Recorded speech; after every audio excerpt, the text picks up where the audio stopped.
বিসমিল্লাহির রহমানির রহিম। আসসালামু আলাইকুম সবাইকে। সবাই কেমন আছেন?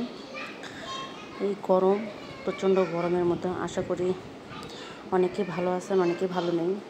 তো প্রচণ্ড গরম যেহেতু সবাইকেই সহ্য করতে হচ্ছে, আর প্রচণ্ড গরমে আমাদেরকে রান্না করতেও অনেক কষ্ট হয়। আর যারা গৃহিণী আছি আমরা, এই প্রচণ্ড গরমে আমাদের রান্না করতে প্রচণ্ড কষ্ট হয়।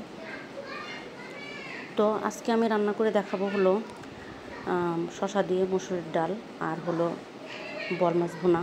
তো প্রথমে আমি শসাগুলো চপিং বোর্ডে আমি এইভাবে কেটে নিয়ে তারপরে এখানে আমি বল মাছটা সব মশলা দিয়ে আমি ভালো করে মেখে রেখেছিলাম প্রায় আধা ঘন্টারও বেশি।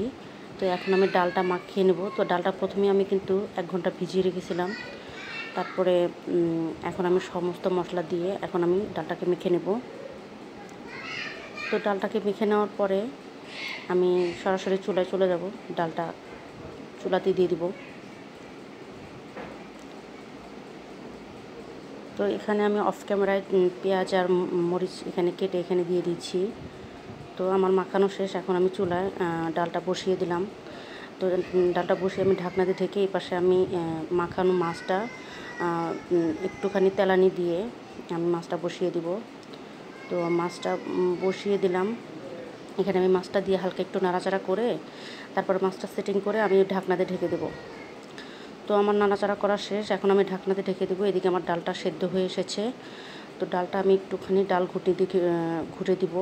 তারপরে দিয়ে দেবো শসা দিয়ে আমি কিছুক্ষণ ঢেকে তারপরে রান্না করব। এদিকে আমার ডাল আর শসা। তো এদিকে আমার মাছটা কষানো হয়ে গেছে। এখানে আমি আরেকটু পানি দিয়ে আরেকটু ভালো করে রান্না করে নেব। তো এখানে আমি পানি দিয়ে ঢেকে দিলাম।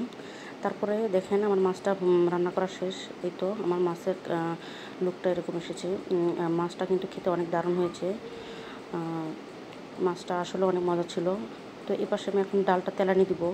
তো ডালটা তেলানি দেওয়ার জন্য এখানে আমি তেল ঢেলে সাদা তেল দিয়ে তারপরে আমি পেঁয়াজ কুচি, রসুন কুচি এবং 2টা শুকনো মরিচ দিয়ে দিলাম। তারপরে এখানে দিয়ে দিব আস্ত এলাচ, তেজপাতা এবং দারচিনি এবং পাঁচফোড়ন দিয়ে আমি ভালো করে নেড়েচেড়ে এখন আমি ডালটাতে তেলানিটা দিয়ে দিলাম।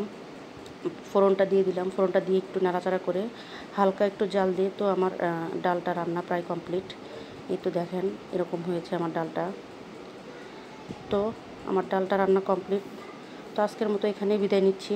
আল্লাহ হাফেজ। আসসালামু আলাইকুম সবাই।